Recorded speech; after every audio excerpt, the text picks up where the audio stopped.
In the grim darkness of the far future, there is only war. War without cease, war without pity, war that spares no soul and forgives no weakness. Yet within that war, there are those who do not fight upon the open battlefield. They fight in the shadows, in the silence between heartbeats, in the doubts that fester in every human mind. They are the Inquisition, the unseen shield of the Imperium, the Emperor's most terrible weapon. Gather closer, you forgotten children of the underhive. Press in around this dying lumen globe, its light barely holding back the pressing dark. Breathe the recycled air.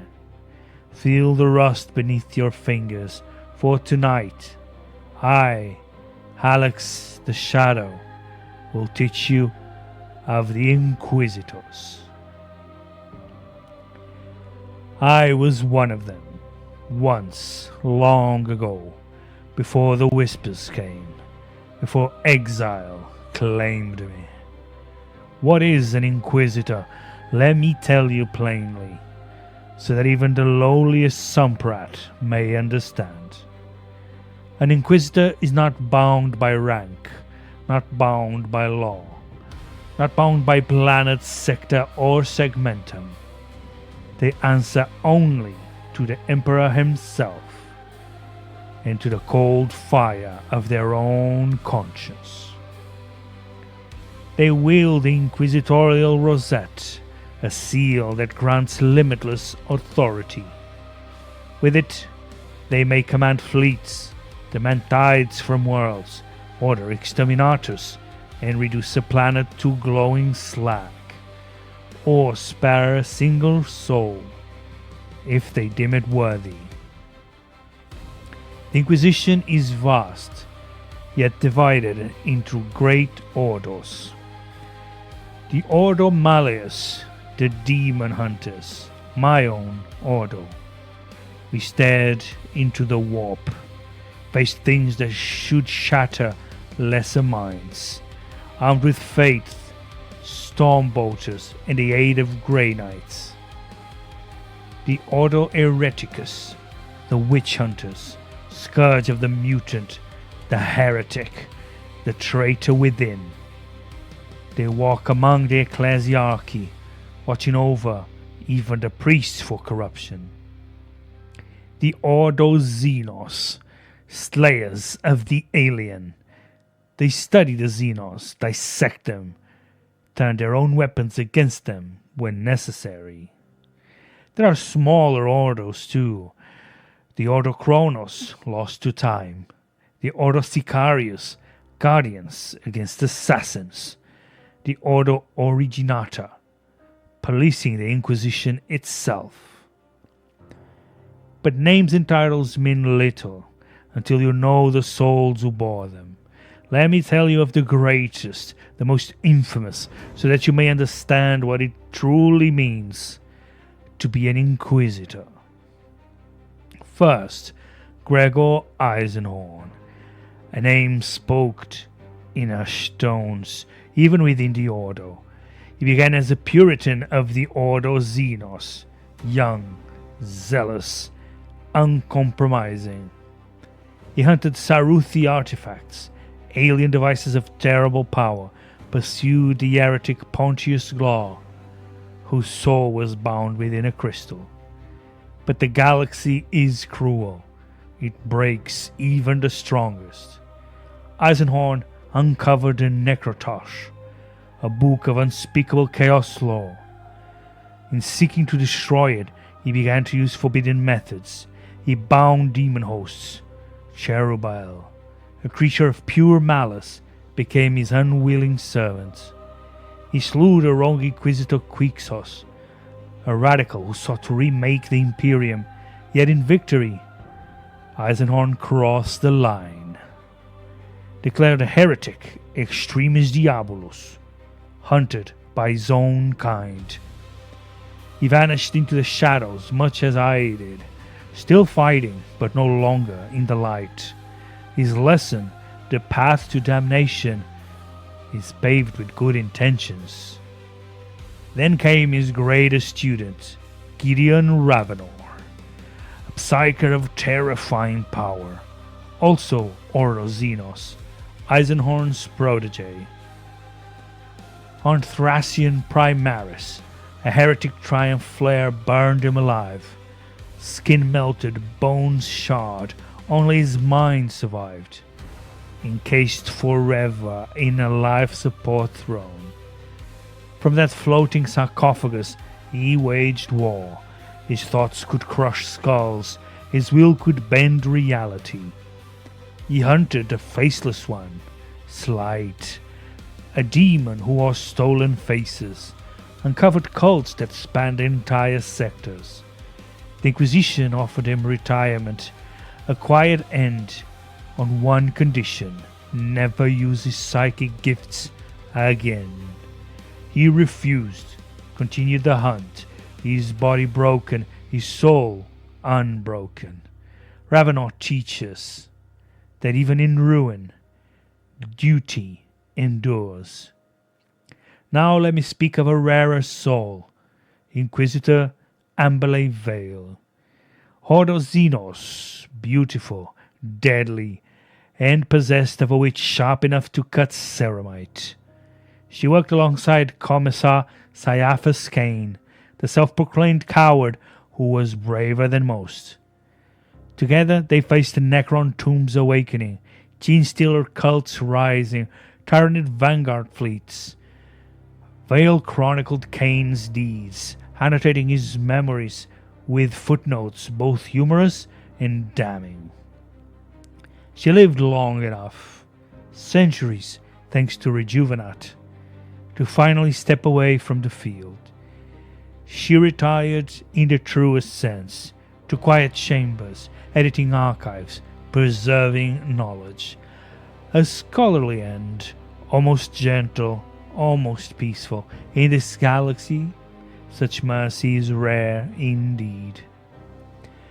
But not all are so fortunate. Consider Fyodor Karamazov, Lord Inquisitor of the Ordo Hereticus, known as the Pharophant Judge of Salem Proctor.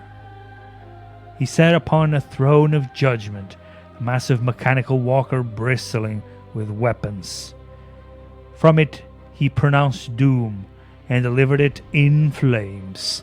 He purged hive cities from whispers of heresy, clashed with the Adeptus Astartes, even defied the Ecclesiarchy.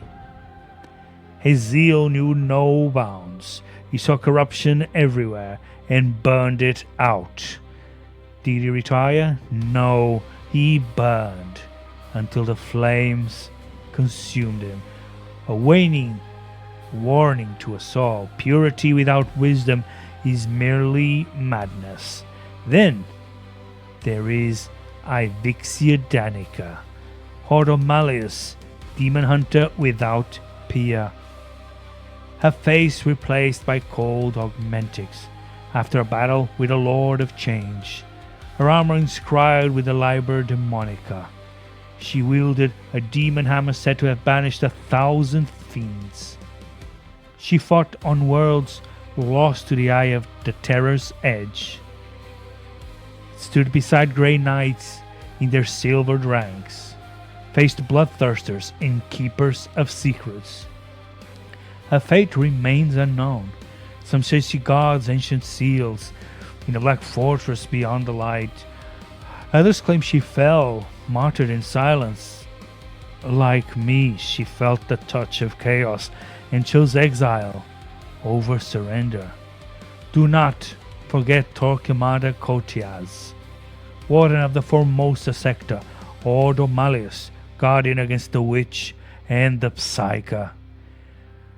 His retinue a fortress of wardens, warriors and machines.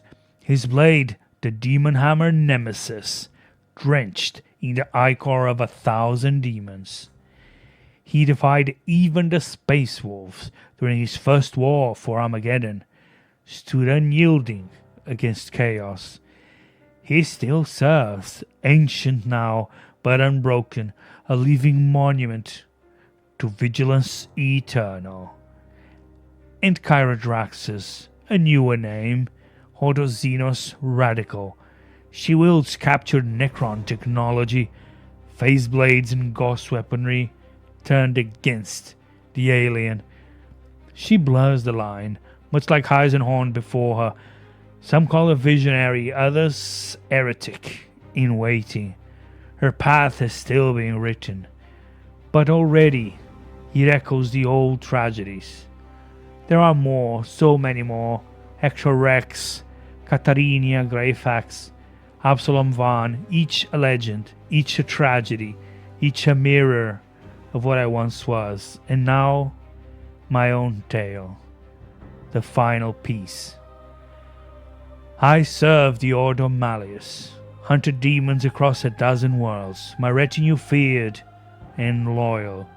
Stormtroopers, sanctioned psychers, even a Deathwatch kill team at my call.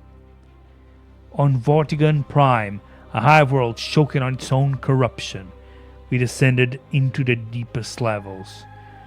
There, in a cathedral of rust and bone, waited a greater demon of Zinch, a lord of change, shifting, laughing, promising futures that would never be. My Grey Knight struck first, silver blades flashing, my Psyker burned its minions with soul fire. I drove my inquisitorial seal into its heart, spoke the true name that banished it. It screamed and vanished back into the warp. Victory. But victory has a price. In the final moment, a fragment of its essence brushed my soul. A whisper, soft as silk, sharp as a blade. Knowledge without end, power to reshape the stars, truths that could save or damn the Imperium forever. I resisted, I confessed to my peers, I expected execution, the mind scrub, the bolt to the skull.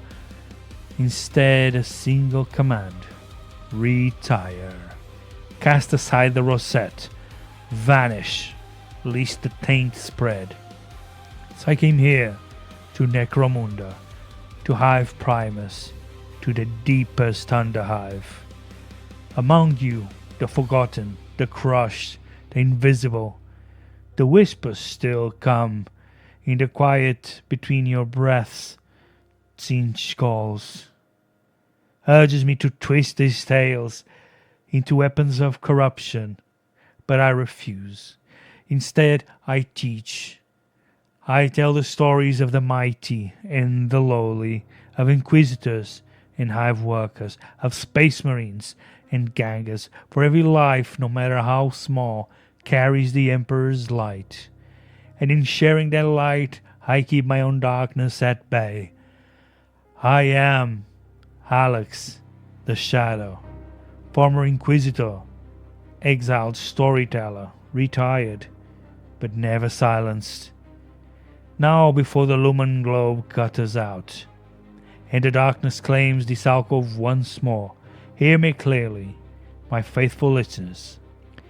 If these tales have stirred something within you, if they have brought a moment of fire to your weary soul, if you believe, as I do, that knowledge and story are weapons against despair, then I would be exceedingly pleased, nay, deeply honored, if you would reach out to the mechanical device before you, the one that carries my voice across the void.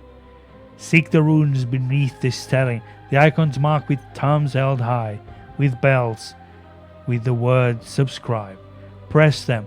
It is no heresy, no sin against the Emperor. It is an act of quiet devotion to the spreading of truth in these dark times. Let the Aquila of approval rise. Let the bell toll of summon future tales. Let your name join the rolls of those who walk with me in shadow. And that when I next speak, my words find you swiftly. Do this small thing, and together we shall keep the light burning, one story at a time. Now speak, children of the underhive. In the comments carved below this vox casting, tell me what you hunger for next. The burning faith of the Sisters of Battle, the endless ranks of the Astra Militarum, the cold logic of the Adeptus Mechanicus, or deeper still into the Inquisition's veiled lords. Name it, and Halex the Shadow shall answer in the Emperor's name.